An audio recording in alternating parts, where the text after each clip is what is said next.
Hello दोस्तों। आज कुछ मैं बताना चाहूँगा।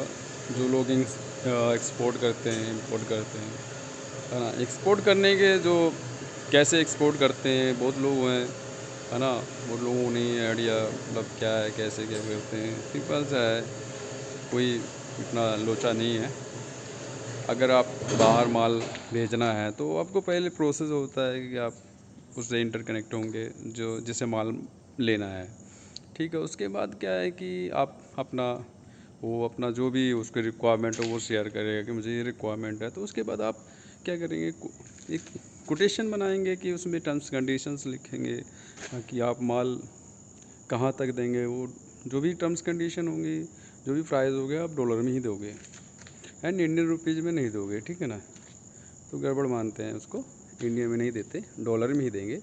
उसके बाद क्या करने का, जब आपका होता है प्रोसेस कि हाँ आपको माल बनाना है, तो आप क्या करेंगे, आप हाँ उससे पहले आपको ये भी टर्म्स कंडीशंस होते हैं कि आप उसको माल कहाँ देंगे।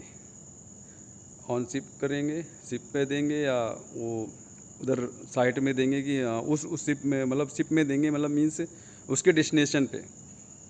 तो दो तीन मतलब टर्म्स होती हैं, उसको देखना पड़ता है। आप माल कहाँ दे रहे हैं, कहाँ उसको रिक्वायरमेंट है ना। आप यहाँ से शिप में बुक कर दिए, वो वहाँ पे अपना खुद ही छुड़वा लेगा जो भी है। उसके लिए भी डॉक्यूमेंट भी आपको उस हिसाब से वहाँ पे देखना पड़ता है कि कौन सा डॉक्यूमेंट वहाँ देंगे तो वो माल छूटेगा, है ना। तो उसके लिए भी आप करते हैं प्रोसेस। और दूसरी बात है, जब आप ये सारी क्राइटेरिया पार करने के बाद आपको एक होता है इंपोर्ट एक्सपोर्ट का लाइसेंस आपको सबके पास ही होगा मेरे ख्याल से, है ना। तो जो लोग बिजनेस कर रहे हैं, है ना, तो उसके लिए आपको वो लाइसेंस सफिशिएंट नहीं है कोई मटेरियल को इंडिया के बाहर भेजने के लिए। उसके लिए और भी चाहिए डॉक्यूमेंट। अब जैसे एडी कोड भी चाहिए। एडी कोड जो आप जिस बैंक में आपका अकाउंट है ना। स्विफ्ट कोड भी होता है, स्विफ्ट कोड भी देंगे।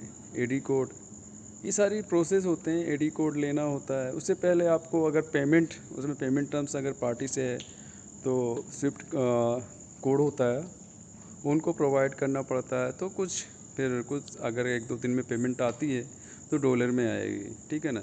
तो बैंक वाला फिर आपको पहले पेमेंट नहीं आएगी, होल्ड कर देगा। वो रीज़न पूछेगा पेमेंट किस वजह से आई है, मेल आएगा आपके पास।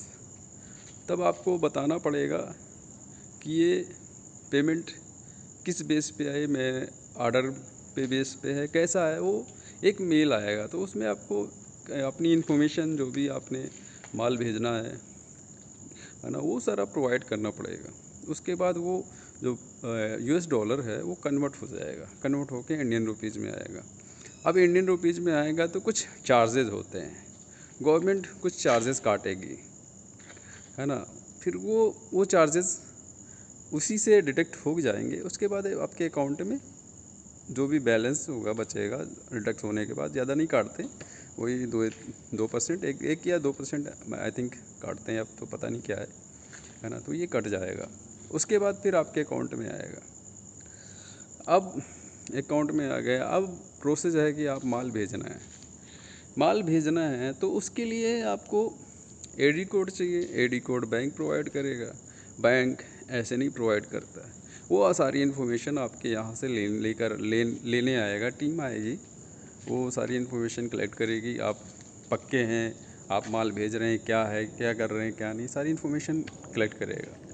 उसके बाद आता है एडी कोड भी, मेरे ख्याल से दो तीन चार या 10 दिन मान लीजिए, जो भी है प्रोसेस है उनका, है ना। तो वो आएगा। उसके बाद एक आईसी गेट में आपको रजिस्ट्रेशन करना पड़ता है। अगर आईसी गेट में रजिस्ट्रेशन नहीं किया तो नहीं हो पाएगा कुछ। आईसी गेट में रजिस्ट्रेशन करोगे, उधर से आपका माल डिस्पैच होना प्रोसेस शुरू होगा। उसमें रजिस्ट्रेशन होगा, एडी कोड और अथॉरिटी लेटर्स, और भी चीज़ें हैं, दो चार चीज़ें और भी हैं, वो वहाँ पे सबमिट करना है। हाँ, एक दूसरी चीज़ ये है, आपको एडी कोड मतलब वो क्या है, डिजिटल सिग्नेचर वो मस्ट है।